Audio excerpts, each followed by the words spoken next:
Bismillahirrahmanirrahim. Assalamualaikum warahmatullahi taala wabarakatuh.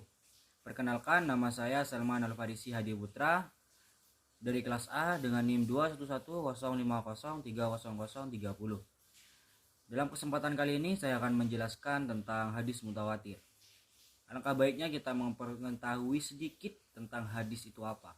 Hadis merupakan sebuah kesunahan yang datang dari Nabi. Dan hadis merupakan sebuah sumber hukum kedua setelah Al-Quran. Oleh karenanya kita harus perlu mengetahui sedikit demi sedikit tentang apa itu hadis dan hadis-hadis apa saja yang perlu dijadikan hujah. Dan di kesempatan kali ini saya akan menjelaskan tentang hadis mutawatir.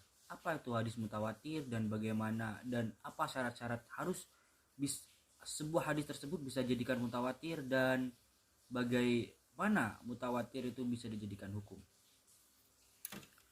Yang pertama tentang pengertian hadis mutawatir. Pengertian hadis mutawatir. Hadis mutawatir menurut bahasa yaitu dari isim fa'il, merupakan dari kata ataro, tawataro, yang berarti tataba'a, berturut-turut. Dikatakan juga atarol matoru, tawatarol mator, yang artinya hujan yang terus menerus. Itu menurut bahasa. Dan secara istilah, hadis mutawatir adalah hadis yang diriwayatkan oleh banyak orang rawi yang menurut perkiraan kemungkinan mereka bersepakat untuk tidak berdusta. Yang dimaksud oleh ini adalah hadis atau khobar yang diriwayatkan oleh banyak rawi dalam setiap tingkatan tabaqat sanadnya, yang menurut akal dan kebiasaan mereka para rawi tersebut tidak mungkin untuk menyalahi khobar tersebut. Artinya hadis mutawatir ini diriwayatkan oleh beberapa banyak rawi yang tidak memungkinkan untuk rawi-rawi tersebut untuk melakukan dusta. Oleh karenanya disebut hadis mutawatir terus menerus. Untuk yang kedua tentang syarat-syarat hadis mutawatir. Apa saja syarat-syarat hadis mutawatir? Yang pertama, hadis mutawatir, hadis yang harus diriwayatkan oleh banyak rawi, tidak hanya satu. Dan di syarat yang pertama ini ada beberapa pendapat, tapi yang pendapat yang lebih afdol dan afsoh yaitu banyaknya rawi itu dihitung sampai 10, maksimal 10, minimal 10. Oleh karenanya kurang dari 10 itu belum bisa dikatakan hadis mutawatir. Tapi menurut beberapa pendapat ada yang juga belum bilang 4, ada yang 3. Nah, itu terserah kalian. Untuk syarat yang kedua yaitu jumlah bilangan rawi tersebut terdapat pada jumlah bilangan tabaqat sanadnya. Jadi setiap tabaqat sanad harus berjumlah 10. Jadi seperti itu. Untuk syarat yang ketiga yaitu mustahil dari para rawi tersebut bersepakat untuk berdusta. Jadi sudah tidak dimungkinkan lagi dan tidak dipungkiri lagi bahwa para rawi tersebut untuk melakukan dusta atau berbohong ketika meriwayatkan hadis tersebut. Dan syarat yang keempat yaitu khobar yang selalu disandarkan kepada panca indera. Yang dimaksud dengan disandarkan panca indera adalah yaitu sesuatu yang disampaikan ketika tampak dan jelas.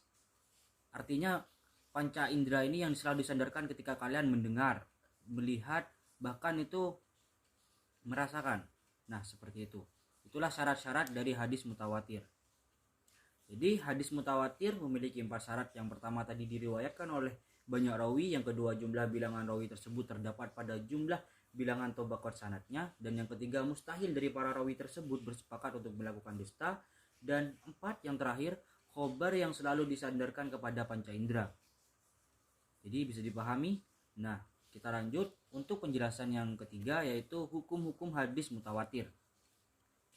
Di sini hadis mutawatir menunjukkan pada pengetahuan yang sifatnya pasti, al-ilmu ad-daruri, yaitu sesuatu yang meyakinkan.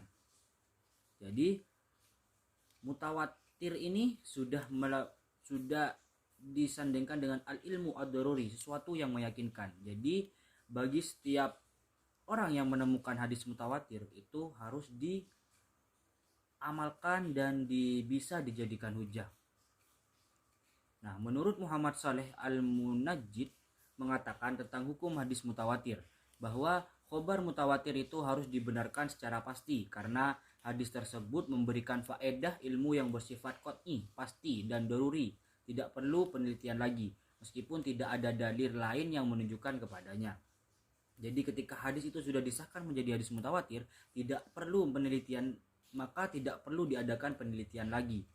Itu yang disebut dengan yang dimaksud oleh Muhammad Shalih Al-Munajjid. Jadi ketika hadis itu sudah disahkan menjadi hadis mutawatir, maka kita harus percaya dan meyakini dan juga mengamalkan hadis tersebut, baik itu mau dijadikan hukum atau pengamalan kehidupan setiap harinya. Nah, mungkin hanya itu yang bisa saya sampaikan tentang hadis mutawatir ini. Mungkin hanya sedikit yang bisa saya sampaikan, kurang lebihnya mohon maaf. Wassalamualaikum warahmatullahi taala wabarakatuh.